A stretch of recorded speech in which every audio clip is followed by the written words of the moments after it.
chama chetu.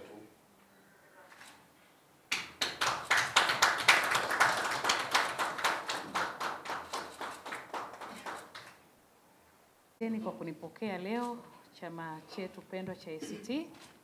Jina langu ninaitwa Glory Tausi. Ni mwanachama wa zamani wa Chama cha Demokrasia na Maendeleo Chadema, lakini leo rasmi ninajiunga na chama cha ACT. Mimi nilikuwa ni mmoja wa waanzilishi wa programu ya Chadema Digital. Mpaka kufika pale ilipofika, kuna mkono wangu mkubwa sana nyuma yake. Lakini pia nilikuwa mmoja wa wagombea wa nafasi ya naibu katibu mkuu wa Baraza la Wanawake Chadema. Kwa nini ACT? Kwa nini leo nimeamua kufanya maamuzi ya kujiunga na chama cha ACT? Moja ya jambo kubwa sana ambalo limenivutia kujiunga na chama hiki ni kwa jinsi ambavyo chama cha ACT kinaishi falsafa ya usawa wa kijinsia kwa vitendo. ACT ni chama ambacho kinamthamini, kinamjali, kinampenda na kinamheshimu mwanamke. Na tutaliona hilo kwa muundo wa viongozi wa chama hiki. Ndio maana chama cha ACT ndicho chama ambacho kina viongozi wa juu kabisa wanawake. ACT ni moja ya chama ambacho kinaakisi maadili, uhuru, haki na maendeleo kwa watu wote. Lakini pia ni chama ambacho kina mpango wa wazi kabisa wa kukabiliana na umaskini, uhaba wa ajira na mfumuko wa bei kwa taifa letu.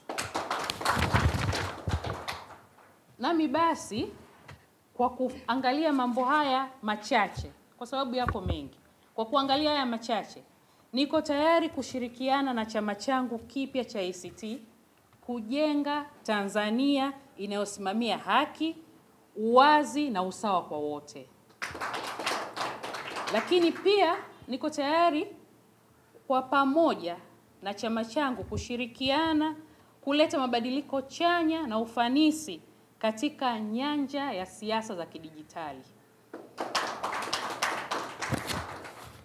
Adui yetu sisi si vyama vya siasa vya upinzani. Adui yetu ni CCM. Tusilisahau hilo na mimi sitalisahau hilo. Asanteni sana. Vizuri nimesema nafasi za juu za uongozi wa ACT zina wanawake. Nikikupa leo kazi ya kwenda kufanya wewe tu, ukaniambie katika nafasi zile za juu pale 6 za Chama cha Demokrasia kuna mwanamke yupi? Kwa miaka mingapi kumewahi kuwa na mwanamke katika nafasi hizo? Sidhani kama utakuwa na majibu mazuri kulingana na swali lako. Chadema imewapa nafasi wanawake kupitia Baraza la Wanawake Chadema Bawacha. ACT haijawapa nafasi wanawake kupitia ngome ya wanawake, bali chama kama chama kwenye nafasi za juu za chama imewapa nafasi wanawake. Hilo ni jambo ambalo limenivutia zaidi na ni jambo ambalo Chadema tumekuwa tukilipigia kelele kwa muda mrefu kwamba mfumo dume uliokuwepo wa kuwapa nafasi wanaume peke yake kwenye ngazi za juu kabisa, kuanzia ngazi ya mwenyekiti, makamu mwenyekiti, katibu, naibu, zote zimebeba wanaume. Kwa hiyo ninaposema ACT inaishi falsafa ya usawa wa kijinsia kwa vitendo, ninamaanisha, na nadhani hilo hata wewe unaweza ukawa umeliona. Asante sana.